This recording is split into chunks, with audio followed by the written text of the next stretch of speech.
Alguma vez você se sentiu indefeso diante de uma injustiça avassaladora?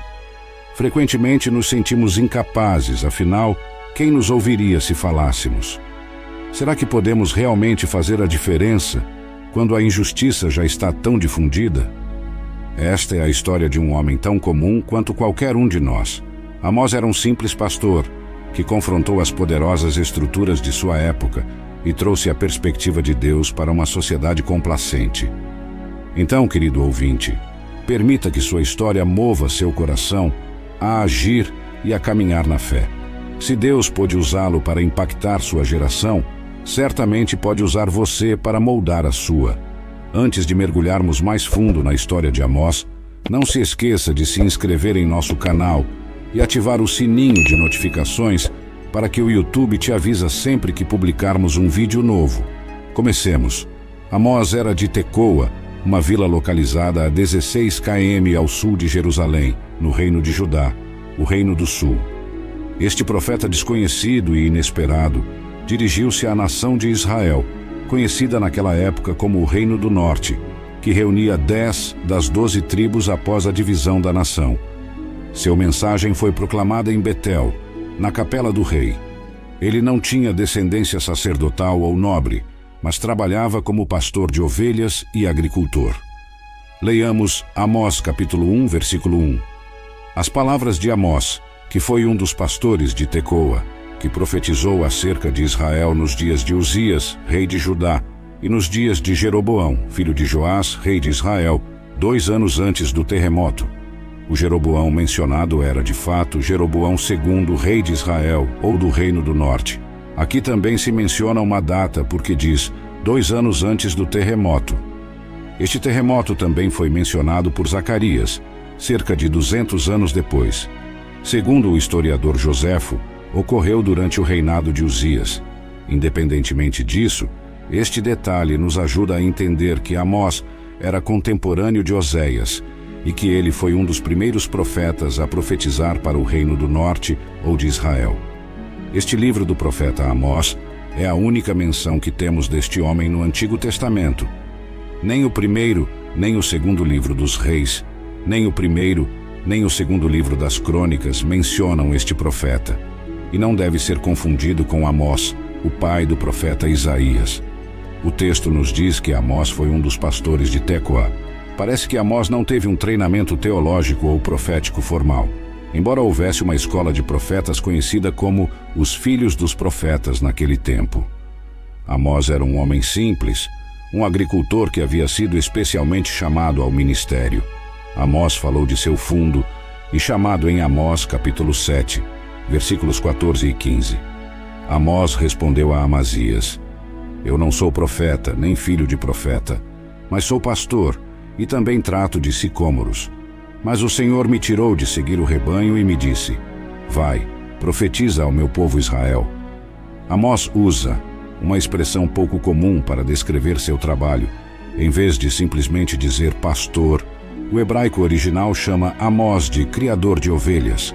Provavelmente Amós escolheu este título para enfatizar que ele realmente era um pastor e não usava o termo de maneira simbólica ou espiritual.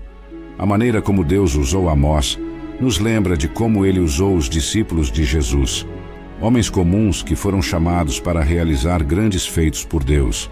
E Amazias pensava que Amós era mais um dos muitos profetas profissionais que abundavam tanto no norte quanto no sul.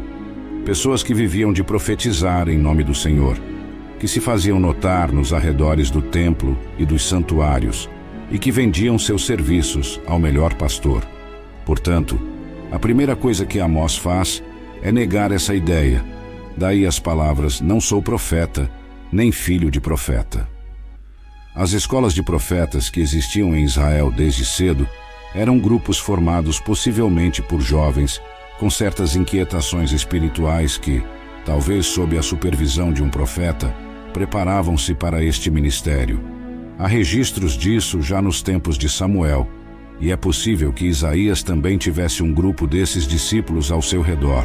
O problema era que muitos desses homens acabavam tratando o ministério como um meio de vida, profetizando conforme o desejo daquele que os pagava e até adotando costumes cananeus para dar maior credibilidade às suas palavras. Esses são os que o Antigo Testamento chama de falsos profetas. Sobre eles o profeta Miqueias escreve: seus chefes julgam por suborno, e seus sacerdotes ensinam por preço.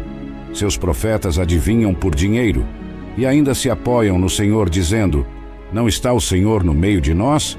Nenhum mal nos sobrevirá. O que os governantes, os sacerdotes e os profetas tinham em comum era a ganância e a cobiça. Eles faziam tudo isso por proveito próprio, sem considerar a Deus nem ao próximo, dispostos a pisar em todos para alcançar seus objetivos. Portanto, não nos surpreenda quando o profeta diz que eles estavam devorando o povo como canibais. Por quê? Pela ganância e pelo amor ao dinheiro. Meu amigo ouvinte, essa é provavelmente a raiz do problema em muitos lugares. Quando a liderança de uma nação é corrupta, não há forma de governo que possa trazer bons resultados. Mas voltemos a Amós. Após se desvincular desses homens, ele continua dizendo: mas sou pastor e colho figos silvestres. Podemos ver que Amós também se dedicava a picar figos, uma referência ao fruto do sicômoro, que necessitava de uma pequena incisão para amadurecer corretamente. O que Amós queria dizer com isso? Simplesmente que ele já tinha uma profissão e não precisava profetizar para ganhar a vida. Se ele estava ali, arriscando a própria vida, era porque estava impulsionado por uma motivação mais nobre. O versículo 15 do capítulo 7 nos dá a resposta. Mas o Senhor me tirou de trás do rebanho e me disse: vai e profetiza ao meu povo Israel. Diferente de muitos em Israel e em Judá, ele realizava este ministério por um chamado divino. Foi o próprio Senhor quem o chamou e lhe disse: vai e profetiza ao meu povo Israel. Ele corria perigo? Sim. Suas palavras começaram a ser impopulares? Também. Mas o importante era que ele estava no lugar designado e cumprindo a missão que lhe foi confiada. Os comentaristas destacam a força das palavras: mas o Senhor me tirou de trás do rebanho. Me tirou pode ser traduzido como arrebatou, ou seja, tratava-se de um chamado ao qual ele não pôde resistir. Esse chamado ele experimentou enquanto estava ocupado em seu trabalho. Amós era um homem corajoso, com uma mensagem de Deus. O profeta não era apenas desconhecido quando chegou a Betel, no Reino do Norte ou de Israel, mas também é bastante desconhecido nos dias de hoje. De fato, deveríamos associar Amós com Oséias, porque ambos os profetas foram contemporâneos e provavelmente se conheceram.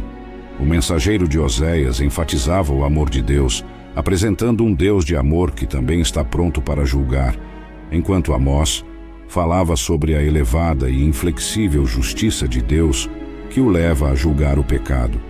É surpreendente observar que Amós tinha uma apreciação global da situação, uma visão mundial. Ele primeiro falou às nações vizinhas de Israel, aos grandes poderes mundiais daquele dia, o que não foi um fato novo ou único. Mais tarde, outros profetas como Isaías, Jeremias, Ezequiel e Daniel também o fizeram.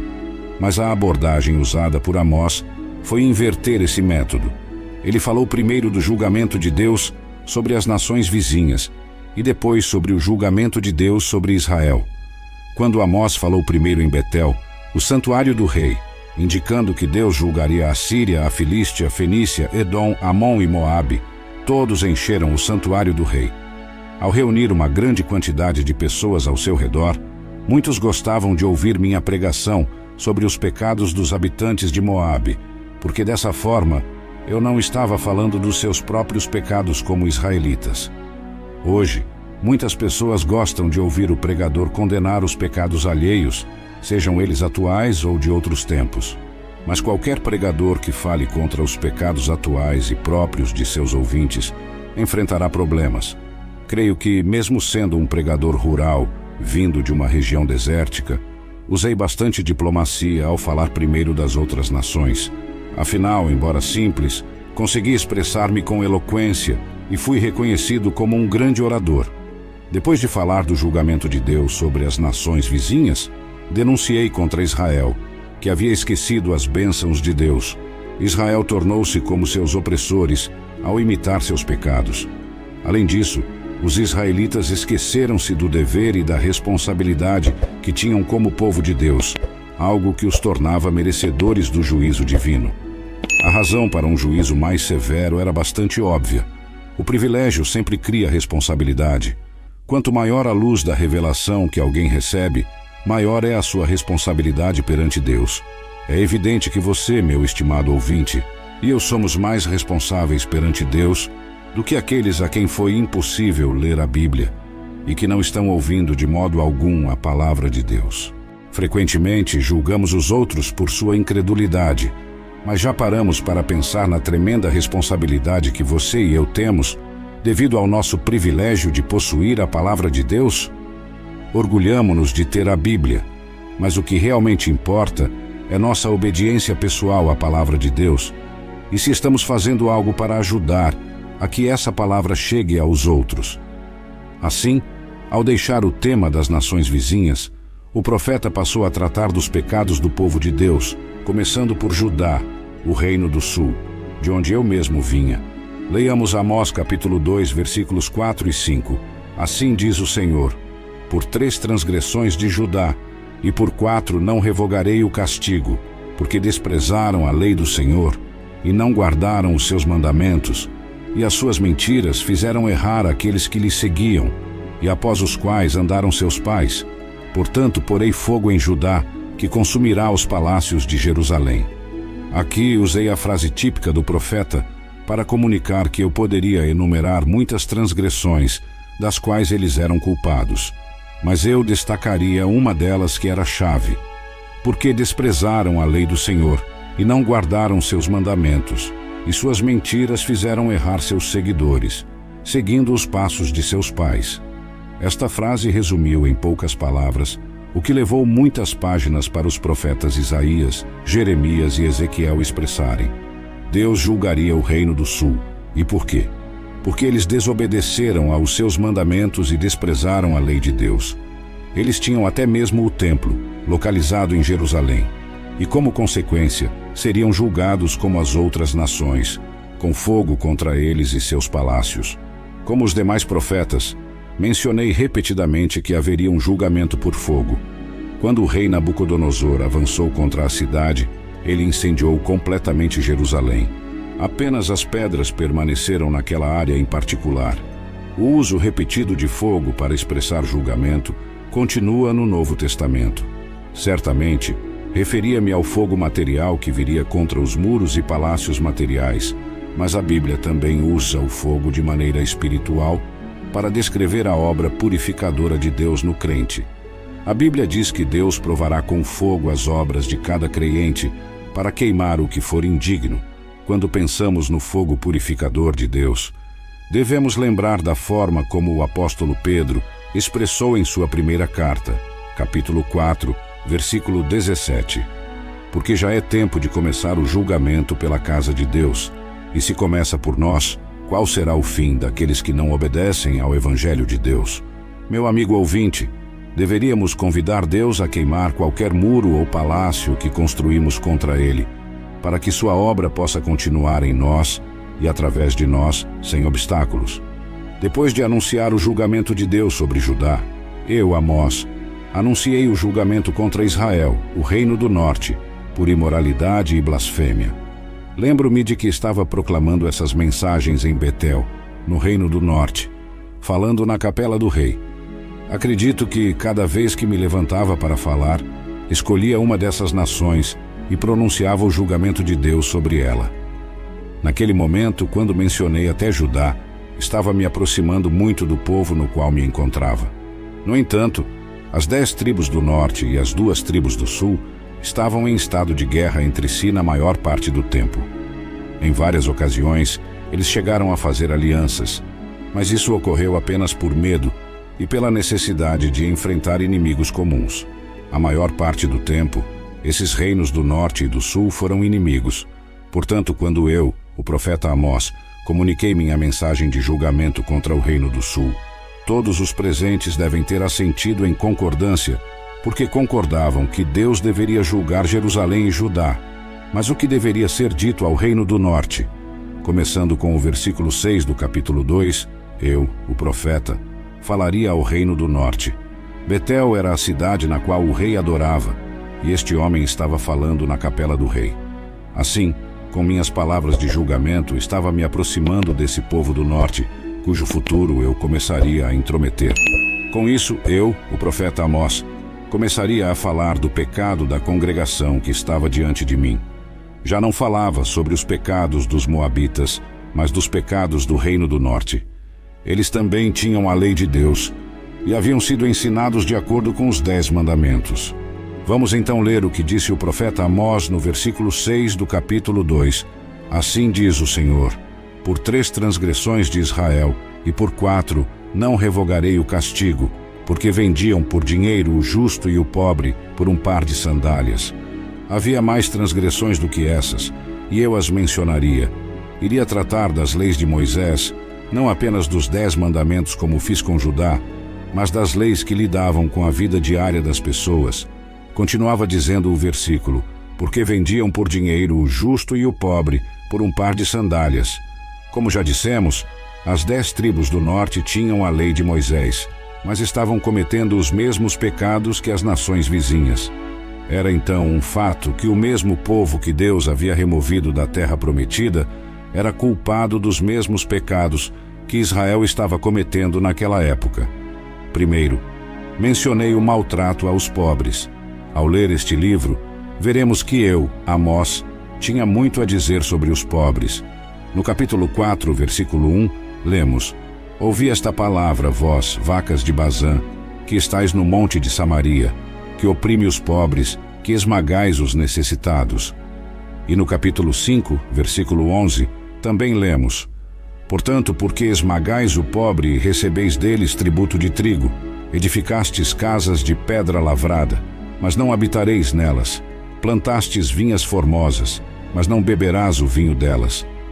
Ao estudar os profetas, comprovamos uma e outra vez que os pobres não serão tratados com justiça, nem equitativamente nesta terra, até que nela reine o Senhor Jesus Cristo.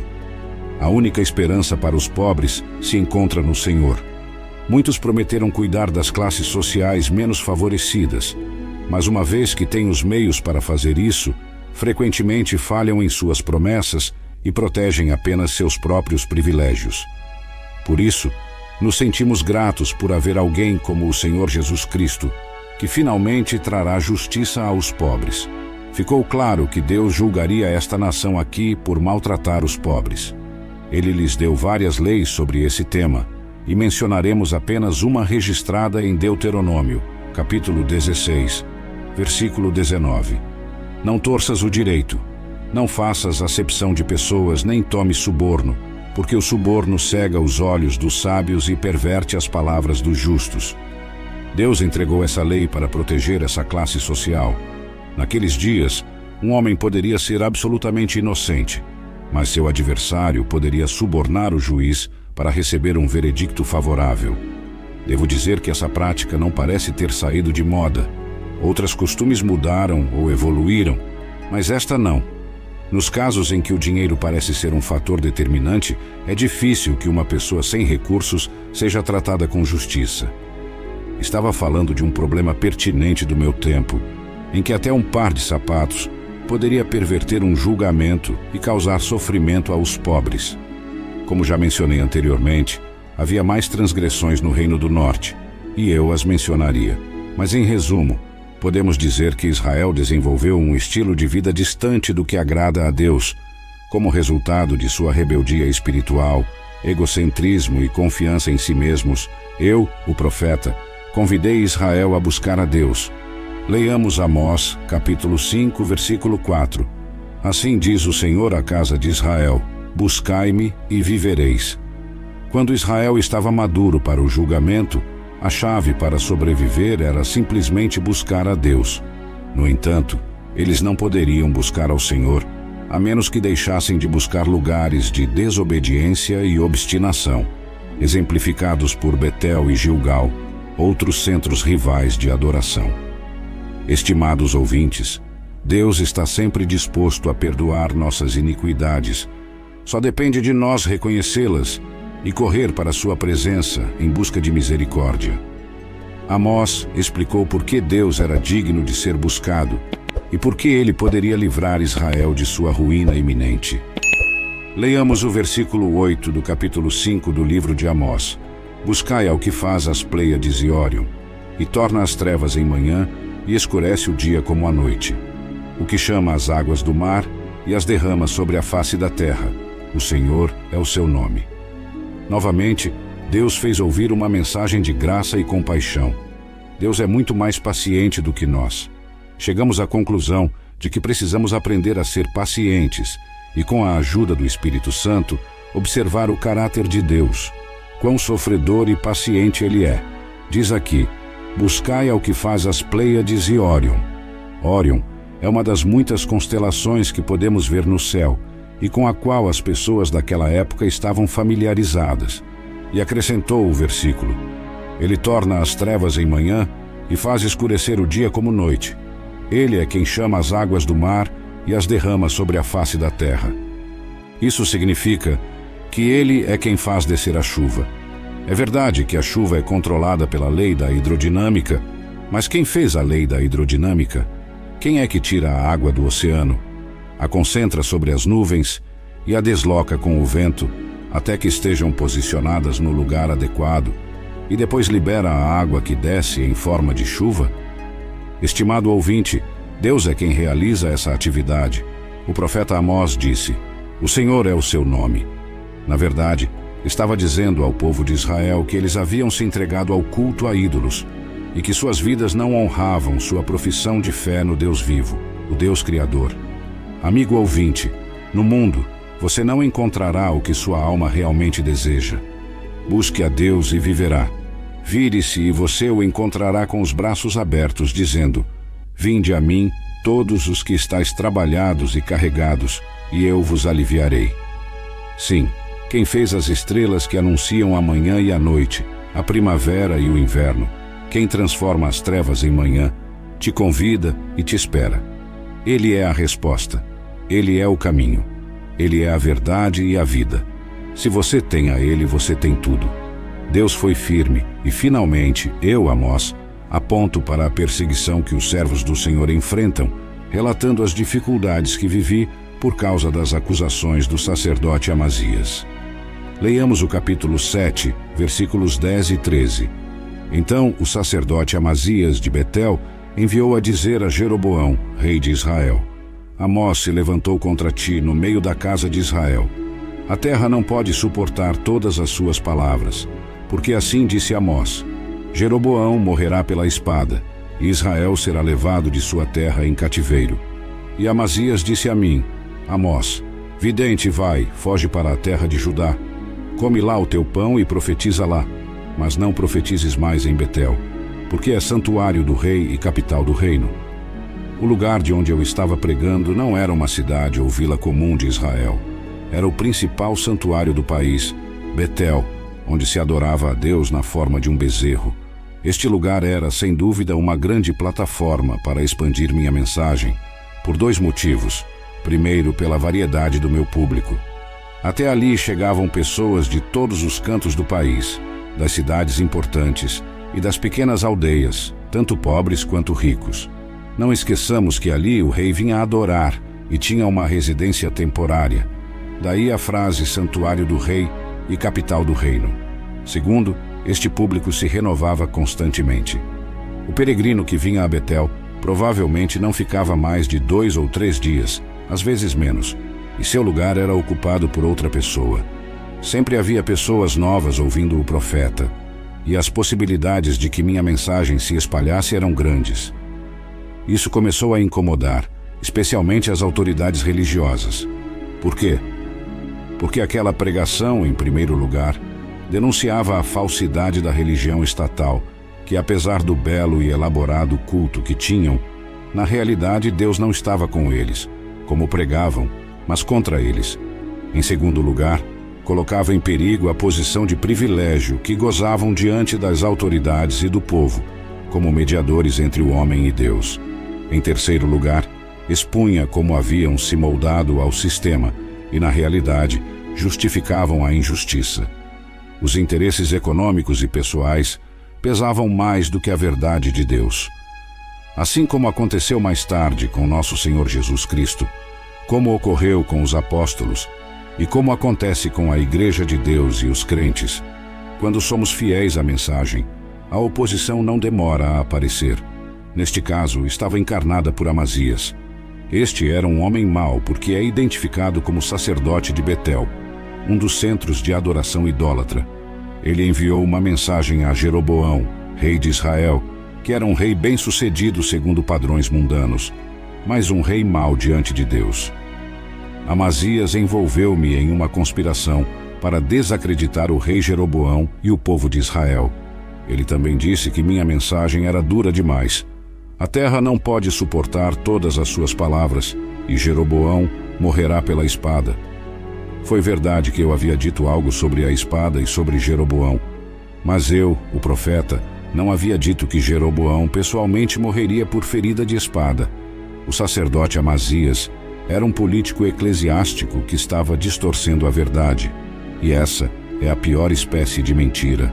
Um certo autor disse que sacerdotes contratados desta classe sempre foram o grande inimigo dos verdadeiros profetas de Deus, e quando não puderam trazer nenhuma acusação de falsa doutrina ou imoralidade contra eles, acusaram-nos de conspirar contra o governo porque haviam pregado contra o pecado. Eles os acusaram de instigar insurreição entre o povo. E também podemos ver que Amazias, com sarcasmo e veneno, tentando ridicularizar e com uma atitude condescendente, disse-me: vidente, vai, foge para a terra de Judá. Come lá o teu pão e profetiza lá. E não profetizes mais em Betel, porque é santuário do rei e capital do reino. Na realidade, ele estava me dizendo: quem te disse que eras um pregador? Onde está teu título? A que escola foste? Quem te ordenou para o ministério? Onde pregavas antes de vir aqui? Vai embora daqui, vidente. E assim me disse, com outras palavras, que desaparecesse de vista. Aqui, Amazias estava insinuando que eu, Amós, profetizava simplesmente por dinheiro e que ele não queria mais me ver por lá. Querido ouvinte, quero que você ouça a resposta que este grande profeta de Deus apresentou. Este homem que pregou a justiça de Deus e o julgamento de Deus foi considerado por alguns como um profeta ardente como o fogo. Mas observemos quão gentil e cortês eu realmente fui. Leiamos os versículos 14 e 15. Então respondeu Amós e disse a Amazias: não sou profeta nem filho de profeta, mas sou boieiro e colhedor de sicômoros. E o Senhor me tomou de detrás do gado e me disse: vai e profetiza ao meu povo Israel. Estimado ouvinte, devo dizer-lhe que, se você difundir a palavra de Deus, será posto em dúvida e desafiado. Amós foi um homem de Deus que proclamou a mensagem de Deus simplesmente porque o povo de Israel praticava uma religiosidade superficial, o que não garantia que Deus não os julgaria por seus pecados. Porque os israelitas rejeitaram a lei divina, especialmente em seus enganos, roubos, violência e oposição aos pobres.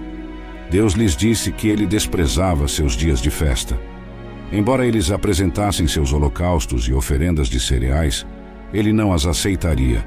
As canções do povo se apagariam, e o julgamento de Deus desceria como águas e sua justiça como um torrente poderoso. Tal como nos mostram os versículos 16 e 17 deste capítulo 7 do livro de Amós. Agora, pois, ouve a palavra do Senhor. Tu dizes: não profetizes contra Israel, nem fales contra a casa de Isaque. Portanto, assim diz o Senhor: tua mulher se tornará uma prostituta na cidade, e teus filhos e tuas filhas cairão à espada, e tua terra será repartida por sortes, e tu morrerás em terra impura, e Israel será levado cativo, longe de sua terra. A palavra de Deus a Amazias, através do profeta Amós, nada menos foi que a calamidade pela qual ele queria silenciar Amós certamente viria sobre ele. O texto diz: Israel será levado cativo, longe de sua terra. Isto era exatamente o que Amazias acusava Amós de dizer como parte da chamada conspiração. Amós foi suficientemente audaz para falar pelo Senhor e dizer a Amazias e a todos os outros que o cativeiro iminente de Israel era realmente verdadeiro. Esta era uma palavra difícil nas circunstâncias mais difíceis, mas fui fiel ao pronunciá-la. Amigo ouvinte, Deus realmente cumpre suas promessas. Ele levaria a cabo o veredicto que ditou. O julgamento contra Israel, o Reino do Norte, se efetuaria com sua queda no ano 722 a.C., nas mãos dos assírios. Deste modo, a mensagem de Amós destaca a justiça de Deus, embora rejeitada por muitos. A justiça de Deus é tão santa e digna de ser louvada quanto sua graça e amor. Às vezes, parece que Deus retarda sua justiça. No entanto, é sua bondade que o leva a realizar muitas advertências prévias à execução de seus juízos. Amós também aponta para a restauração futura de Israel com o Messias, como podemos ver no capítulo 9, versículos 11 e 15 do livro de Amós. A história bíblica continua. Embora o Reino do Norte, Israel, tenha pecado e sofrido as consequências, o povo de Deus desfrutará de suas bênçãos por meio do ungido de Deus, o Messias. Amigo ouvinte, as lições que aprendemos de Amós é pregar com coragem. Um coração enganado e adormecido não despertará sem uma mensagem confrontadora. Amós se levanta como um modelo de fidelidade a Deus e coragem. Ele nos lembra da importância de sermos intencionais ao pregar o Evangelho com amor e coragem. É deprimente e assustador ver as notícias hoje em dia. No entanto, Amós encoraja seus contemporâneos com promessas de graça e misericórdia de Deus e exemplifica o valor de fazer o mesmo antes do dia do juízo. Cristo nos ordenou a ser discípulos enquanto vamos pelo mundo, portanto proclamemos também sua misericórdia.